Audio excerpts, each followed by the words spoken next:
Hoje a nossa palestra chama-se Nossas Tarefas Inadiáveis, mas podia perfeitamente chamar-se Convites da Vida.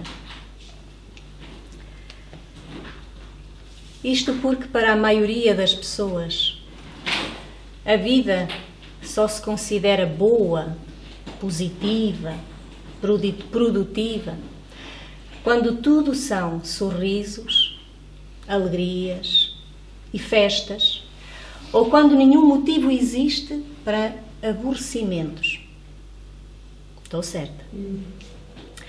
Contudo, nós sabemos que a vida no mundo compõe-se de todos os tipos de acontecimentos. Uns impõem sofrimento e dor, outros ocasionam alegria e contentamento. O certo é que nós sabemos também que nem sempre estaremos na mó de cima, nem sempre estaremos naquilo que hoje em dia muito se diz que é sempre em prosperidade. A vida não vai ser sempre assim. Então seria bom aprendermos a retirar o melhor, de cada situação. Assim como termos sempre em conta algo que aqui no Espiritismo ouvimos tantas vezes, que a Terra se assemelha a uma escola onde todas as lições devem ser bem-vindas, pois são elas que nos proporcionam maturidade pessoal. Diante dos problemas do dia-a-dia, porque deles também não escapamos, não é? Lá está, ora uns acontecimentos nos impõem sofrimento, ora outros nos causam alegrias. É bastante compreensível que no nosso patamar evolutivo as fatalidades, quando surgem, nos surpreendam, nos sacudam intimamente, nos perturbem, nos façam chorar muitas vezes. Mas também é nesses momentos difíceis que se torna essencial aprender a encarar essas mesmas dificuldades, a tentar resolvê-las como desafios e não como dificuldades, e a reconhecermos que o nosso aprimoramento não surge sem disciplina. O nosso aperfeiçoamento não vai surgir sem a disciplina. Então, o que não devemos permitir, por outro lado, não é? É de que as dificuldades, quando elas surgem, nos atirem ao chão. Nós não devemos permitir isso. Que nos façam perder o tino, ou que nos levem a adotar posições de violência. Nós sabemos já, desde sempre, e ensinamos aos outros, que agredir, blasfemar, atentar contra a vida, somente piora os quadros de luta em que nos encontramos ainda. Então vale a pena esforçarmos-nos, procurarmos retirar a melhor aprendizagem de tudo aquilo que nos acontece. Porque tanto das situações de alegria, quanto das situações de amargura, nós poderemos sempre escolher inúmeras bênçãos para o nosso crescimento intelecto-moral. Elas não surgem por acaso. Nós ainda temos muito hábito de dizer que foi sorte ou foi má sorte, mas a vida não se processa dessa forma assim aleatória. Tudo obedece, não é? À própria harmonia. Então, a primeira medida a tomarmos qual seria? Deveria ser a de procurarmos imprimir mais qualidade às nossas tarefas diárias. Porque essas são as tais tarefas inadiáveis, como vamos ver. Elas estão como que submersas nas pequeninas coisas. Entender que quanto mais nós nos empenharmos em fazer as nossas atividades bem feitas, mais felicidade e contentamento teremos. Fazer alguma coisa, por exemplo, de qualquer maneira, transmite ou não transmite a mensagem de que estamos a cooperar com má vontade ou sem noção do que estamos a fazer? Transmite. Quando trabalhamos com vontade, com aquela vontade de acertarmos, de fazermos o bem, de sermos úteis, tudo ganha ou não ganha maior expressividade, desde a mais requintada atividade aos mais pequenos serviços do dia-a-dia. Tudo parece ficar mais bonito, mais alegre e até sentimos maior satisfação. Que satisfação é essa? É a satisfação do dever cumprido. Eu sei isso porque eu mesma ainda incorro neste erro de deixar para cima do joelho, ou seja, para o último instante, E claro que sofro também as moças dessa atitude, porque há ansiedades que seriam desnecessárias, não é? Há um nervosismo que seria perfeitamente descartável se eu fizesse com maior antecedência. Então, mas para quem procura evoluir, quem anseia e vem aqui no sentido de se aperfeiçoar, tem de perceber que se torna fundamental esforçar-nos por fazer bem o que está sob a nossa responsabilidade.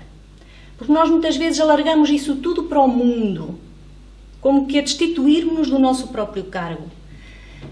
E começamos por dizer, não é? Tudo vai mal, ninguém faz certo, olha pronto, deixa-te ir conforme o vento.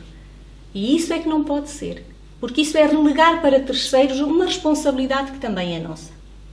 Então nós, quando trabalhamos de qualquer jeito, de qualquer maneira, quando, por exemplo, atendemos aos outros com mau humor, com desatenção, quando entregamos trabalhos mal acabados ou mantemos outras posturas deste género, nós, na verdade, estamos a denunciar a nossa verdadeira personalidade. Por isso eu convido-vos a fazer um exercício de honestidade. Íntimo, não precisam de falar.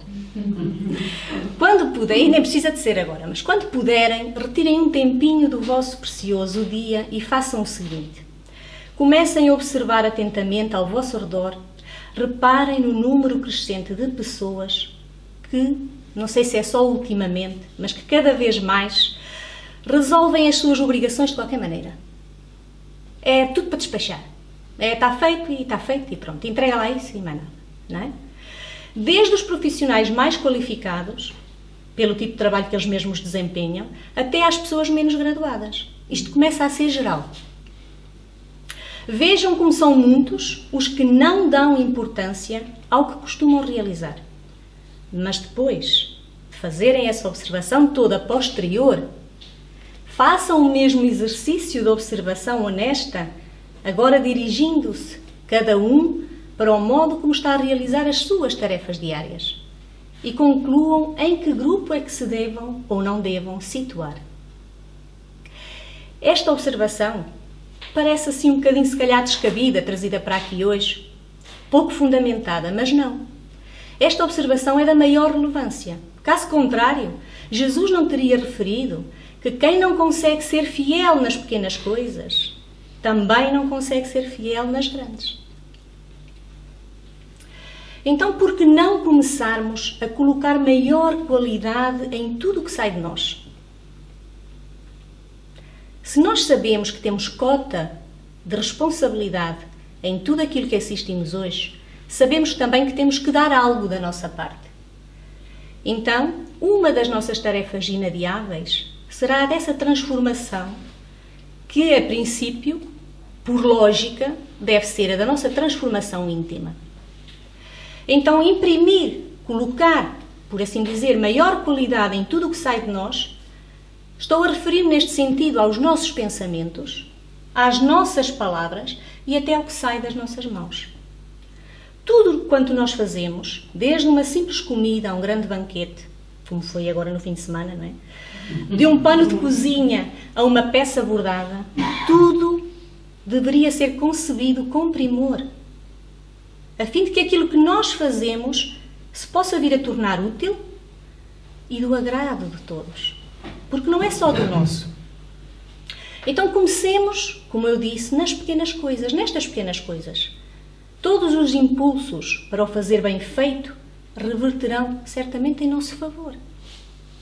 Não pensemos só que estamos a fazer para os outros, porque na verdade nós em primeira instância estamos a fazer e deveríamos estar a fazer por nós mesmos. E claro que por acréscimo contagiaremos os outros e deixaremos a nossa marca. Então quando fizermos seja o que for, quando tivermos que, por exemplo, varrer, lavar ou até escrever um bilhete, e há bocadinho eu estava aqui a escrever com umas letras muito esquisitas, façamos com a vontade de deixar uma marca da nossa capacidade. Afinal de contas, é ou não é, pelo nosso proceder, que nós estamos a revelar o patamar evolutivo em que nos achamos? É. Nós denunciamos-nos a nós mesmos. Na nossa atividade diária, estaremos a fazer o melhor possível? Estaremos a fazer, aliás, o melhor ou estaremos a fazer apenas o possível? É porque é diferente. Ora, pensem. Eu não estou a querer que pensem no fazer o melhor do mundo, mas o nosso melhor. Isso significa dar o nosso melhor nas condições que temos, que nem sempre são as ideais, enquanto não possuímos condições melhores para fazermos melhor ainda. Perceberam? Então, na família, no trabalho, nos relacionamentos, será que temos vindo a fazer o melhor ou apenas o possível? É que deixar de procurar fazer o melhor significa permitir-nos resvalar para o campo da mediocridade. E isso é o que nós estamos a ver mais e mais a acontecer hoje em dia. O tal fazer por fazer, o fazer para despachar. O fazer até muitas vezes a pensar noutras coisas e depois vamos ver e lá se vai uma volta no bordado para apagar, lá se vai um texto pelo ar, não é? Pronto. Eu creio que ninguém deseja isso. Eu creio que todos nós, sobretudo nós que estamos aqui, nós que assistimos às palestras espíritas, já despertou algo em nós que nos faz impelir para esta obrigação, este dever de querermos superar-nos a cada dia, de querermos sair desta experiência terrena a que nós damos o nome de vida, melhores do que quando entramos. Então todos desejamos, na verdade, deixar ao final desta vida, desta experiência terrena, uma obra, mas que seja a obra de termos sido o nosso melhor. É precisamente o que os bons espíritos nos incentivam como tarefas inadiáveis. Imprimir qualidade ao que fazemos, sem neurose perfeccionista, porque também não podemos ir por aí, mas com um refinamento gradual. Ou seja, ir sempre tentando melhorar-nos. Nós sabemos que melhoramos com o exercício, por exemplo, com a prática. Não é? São eles também quem frequentemente nos lembram que todos nos encontramos nos passos do progresso. Esse facto nós não podemos impedir. Mas ele chama-nos a atenção de que nós podemos estar a retardar os nossos próprios passos, o progresso, se nos deixarmos arrastar pelo comodismo, pelo relaxamento. Então, no fundo, nós achamos que adiar, deixar para depois, não tem mal nenhum. Quem vier que faça, não é? Eu para mim já fiz. Nós usamos estas expressões. Mas, na verdade, nós estamos a criar débitos para nós mesmos. Os maiores prejudicados seremos até nós. É engraçado que eles do lado de lá devem se rir imenso connosco, porque eles sabem que em cada um de nós existe uma taxa de comodismo que nos faz criar uma enorme resistência quando se impõe sairmos da tal zona de conforto, não é? Eles devem rir-se, não é? Está aqui a fazer uma força descomunal só para se levantar mais cedo, por exemplo, não é? Eles devem rir-se no bom sentido, não no sentido do gozo, mas eles devem encontrar-nos alguma piada, porque as nossas resistências são tão grandes, e nas coisas mais pequenas ainda, que realmente, não é? Quem nos apreciar deve ter por vezes vontade de sorrir diante das nossas dessas dificuldades que nós mesmos criamos para nós, porque na verdade somos nós que as criamos. E eles sabem que esse comodismo é tão forte, esse comodismo está tão enraizado em nós, vejam, que esse comodismo até nos leva a acreditar em expressões que eu considero estranhas e que eles também devem considerar estranhas. Como dizermos assim, dói, mas até é bom. Ou então dizermos assim, está bom do jeito que está, quando sabemos que não está. Ou então dizermos assim, sempre foi assim. E vamos-nos acomodando. E isto não faz sentido, dói, mas até é bom. Isto não faz sentido. Não é como nós dizemos que o que arde cura. Mas quem é que disse isso? E nós acreditamos nas tais coisas estranhas. Eles devem achar-se, esta gente tem os pensamentos estranhos, não é? Até dizem estas coisas abismais que não fazem sentido e acreditam nelas. Mas sabem o que é que eles nos dizem claramente? Nossos benfeitores espirituais? Nenhuma pessoa vem ao mundo para manter todas as coisas como estão ou como sempre foram. E aí é quase como uma bufetada. Viemos para fazer mudanças. Mudanças que nos permitam dar passos em frente no caminho do aperfeiçoamento para Deus. Dizem-nos ainda que todos, não é uns e outros não, é todos, trazemos compromissos. Quer seja com a renovação de nós próprios, quer seja com o mundo que nos rodeia, obviamente. Dizem-nos também que a nossa maior missão tem a ver com a evolução que temos de alcançar. E que muitas das complicações que nos surgem resultam daquela tendência que nós ainda temos em adiar medidas que já deveriam ter sido tomadas. Então somos nós que procrastinamos no tempo as nossas próprias dores. Os irmãos espirituais dizem-nos ainda que é, portanto, extremamente importante nós refletirmos com regularidade, Santo Agostinho, aliás, tem uma mensagem no Evangelho a respeito disso, sobre o modo como temos vindo a proceder. Ou seja, façamos essa reflexão, aquele convite que eu vos fiz lá atrás, mais vezes. Façamo-lo diariamente. Porquê?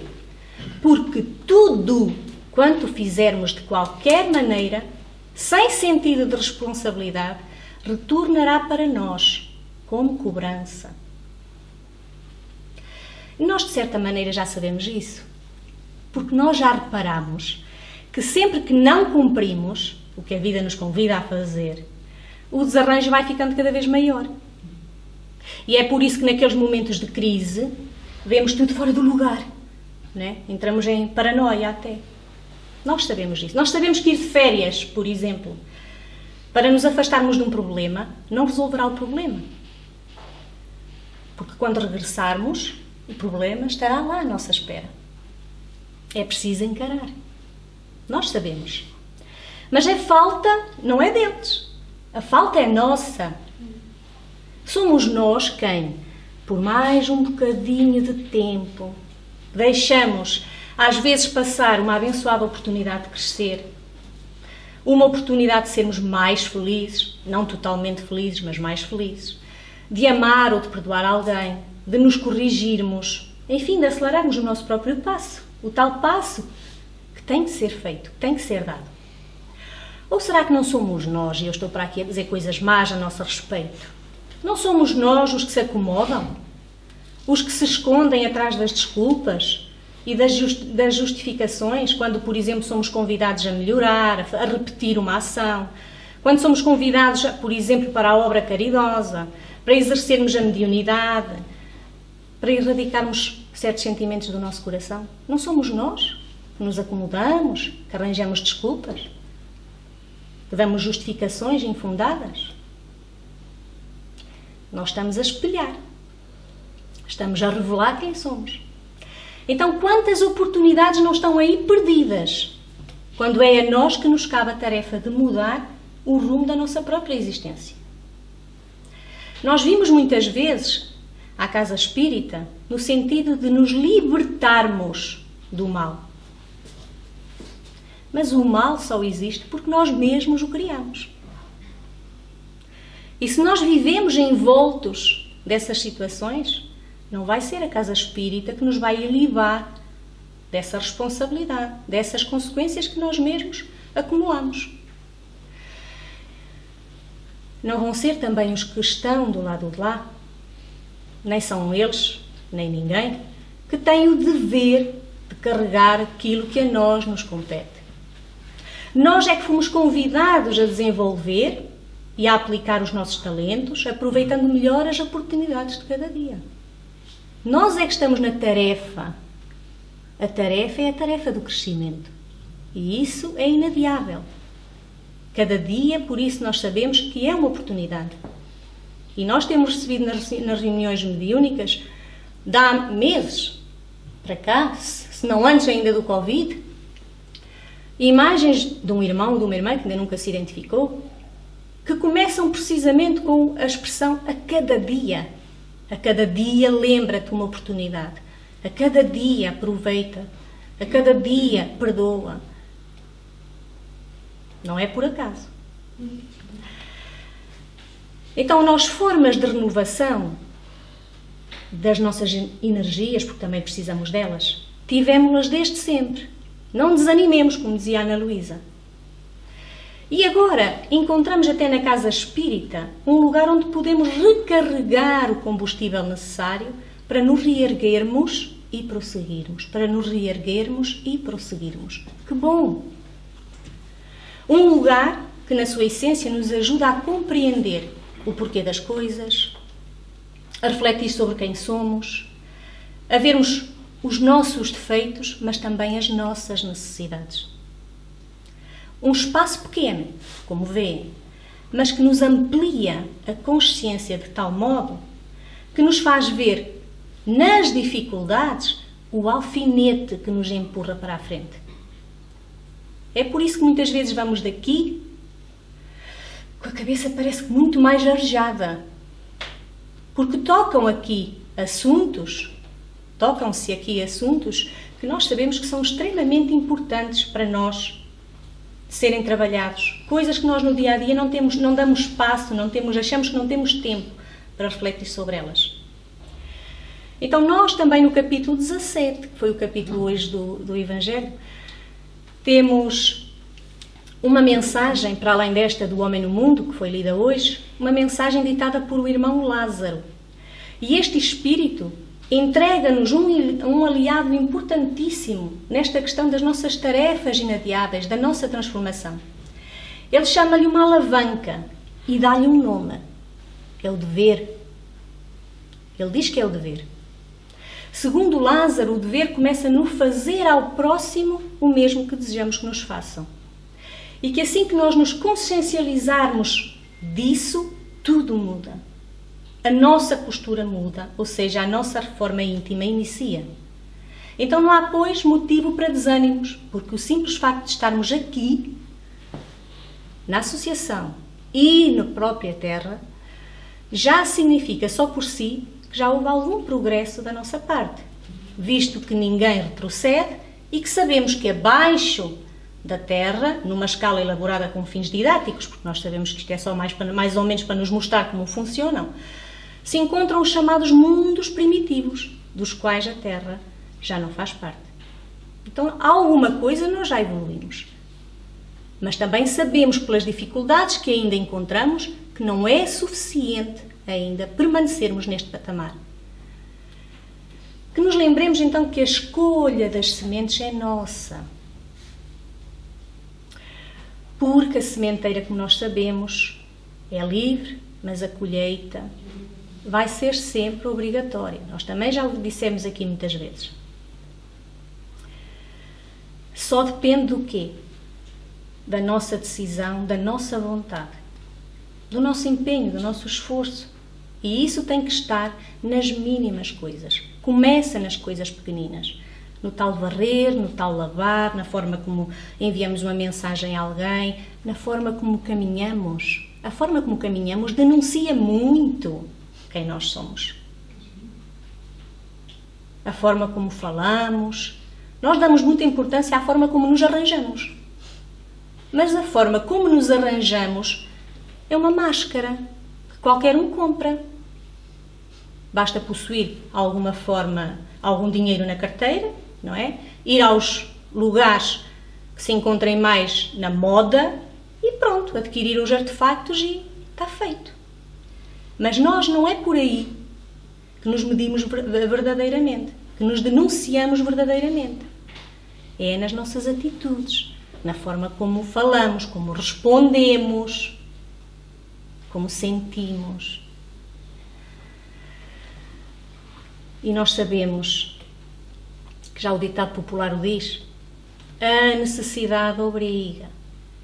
Também não é por acaso que o povo inventou essa.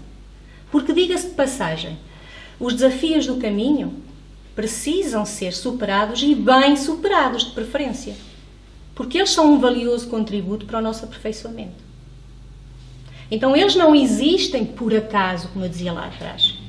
Não acontecem por má sorte. Acontecem porque existe a necessidade de passarmos por aquilo. Embora nós também saibamos que algumas dessas situações decorrem daquilo que nós mesmos provocamos. Atenção. Nós deitamos na cama conforme a cama que fizemos, não é? Então, esse aperfeiçoamento deve ser procurado, como eu disse, constantemente em tudo o que nós fazemos, mesmo que seja pouco a pouco, mesmo que seja devagarinho.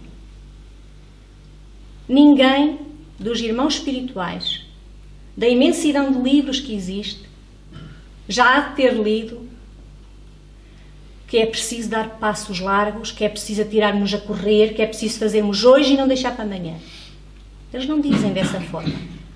Cada um encontra o seu ritmo. Mas a tendência, a obrigação, é de chegarmos a um ponto de equilíbrio. E nós também sabemos disso. Tanto que até sentimos quando não estamos num equilíbrio. E olhem que esta palavra ainda tem muito que se lhe diga. Porque o que é equilíbrio para nós hoje, se calhar daqui a umas reencarnações, vamos achar que isto era desequilíbrio total. Não é? Então, seja na família, nos círculos de amizade, seja na área profissional ou até conosco, empenhemo-nos com afinco em todas as nossas lutas terrenas, porque são as dificuldades que fazem com que a nossa inteligência se movimente, a fim de encontrarmos soluções precisas. E, ao mesmo tempo, são as tais dificuldades que também fazem com que nós aprendamos a viver no mundo com maior espírito de fraternidade. Ana Luísa falava do isolar-nos, do individualismo. E isso é algo que realmente temos tendência, às vezes, ainda para fazer. Mas não deve ser feito nesses moldes demasiado exacerbados, não é? Extremistas, de anularmos a tudo e a todos e queremos ficar na nossa própria concha. Porque, pensemos bem, nós fomos feitos para viver em sociedade, algum motivo há de haver nisso, não é? Este sentimento de entreajuda, de que não estamos sós e que temos que nos valer uns aos outros, tem que renascer, se já se perdeu, e tem que imperar. E nós temos de perceber que diante de qualquer dificuldade, Deus estará sempre presente, apontando-nos caminhos de soluções, caminhos de soluções. Basta confiar, basta escutar, basta às vezes até sair da cena, pensar no assunto, pedir ajuda, deitarmos-nos. E no dia a seguir, as coisas surgem muito mais claras. A vitória sobre nós mesmos tem, portanto, que dar-se no âmbito das lutas diárias, não é? Desta vivência com os outros. Não há outro meio.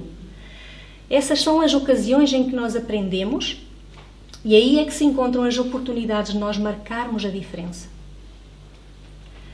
Como foi o caso de um certo pintor, que não era um pintor de quadros conhecidos, era um pintor de casas, de paredes, do que lhe aparecia, mas que certo dia foi contratado para restaurar a pintura de um barco. E ele foi.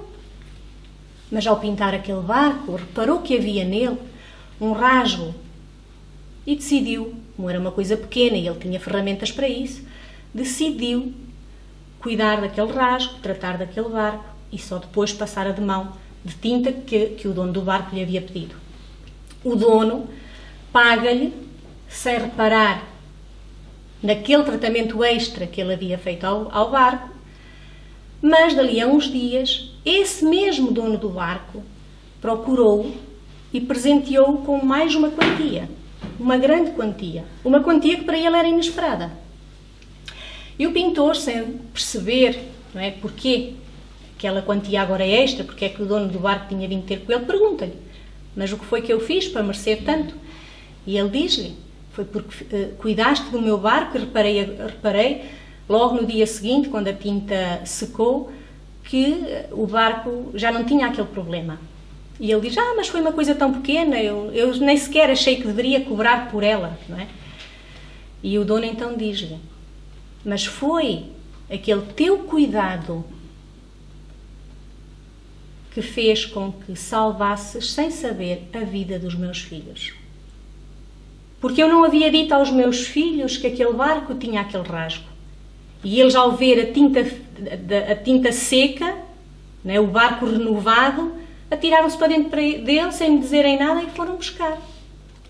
E eu também, sem saber que o barco havia sido reparado, entrei em sufoco, né, em desespero, a pensar que os meus filhos não voltariam mais para junto de mim. E qual não foi a minha surpresa quando vi que, se não fosse a tua atitude, eles hoje não estariam aqui comigo.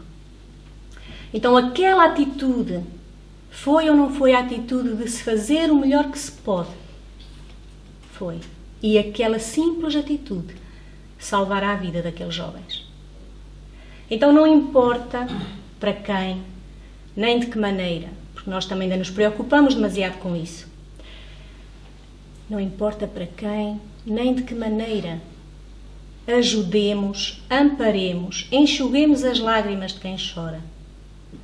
Escutemos a quem precisa de falar, mas escutemos com atenção, sem interromper, sem aproveitarmos aquele instante para também desabafarmos sobre a nossa vida. Às vezes fazemos isso, não é? Misturamos tudo. Ouçamos com atenção e com carinho. Consertemos aquilo que pudermos. E este consertar também tem muito que se lhe diga, porque eu não me refiro apenas às questões materiais, mas refiro-me também aos nossos relacionamentos, que também têm falhas, que também passaram por situações difíceis e que também estão a precisar, muitos deles, de conserto. Então consertemos aquilo que pudermos, pois nós, sem sabermos, podemos muito bem estar a ser convocados por Deus para sermos úteis, para sermos importantes para alguém, para fazermos a diferença. É nas pequenas coisas que podemos realmente deixar uma marca na nossa vida. E que a nossa marca seja a de uma marca positiva. Porque do lado de lá, como já sabemos também, ninguém nos perguntará quem fomos, quanto tínhamos, quanto amealhámos, que países visitámos. Vão-nos perguntar o que foi que fizemos. Demos realmente o nosso melhor ou fizemos apenas o possível? Então o convite desta noite é um convite, como dizia aqui no título do livro, um convite à vida. O convite de nos tentarmos superar nas pequeninas coisas a princípio, porque se calhar para nós é sempre mais fácil, de termos brio, de capricharmos, como dizem os brasileiros, não é? Nas coisas que fazemos, para que daí se note o nosso empenho e daí se ressalve, se mostre, se venha a evidenciar realmente a nossa evolução, alguma da nossa evolução, pelo menos. Eu lembro-me muitas vezes de uma Dona Etelvina, sobretudo quando estou na escola e os alunos dizem: "Ei, teacher, escreves tão rápido." E eu lembro-me da Dona Etelvina, porque a Dona Etelvina foi a minha professora primária. E penso nela. Porque se ela naquele tempo não tivesse dado também o seu melhor com aquilo que ela tinha ao seu alcance, eu provavelmente hoje não saberia escrever assim tão rápido, se calhar nem saberia sequer escrever. Então nós deixamos também sempre uma marca. Não é só a marca que nós queremos deixar ao mundo em geral, mas nós próprios, sem sabermos, estamos a deixar marcas. Por aquilo que dizemos, por aquilo que fazemos, pela forma como respondemos, como falamos, pelos nossos sentimentos, pela paciência ou pela falta dela, e por aí adiante.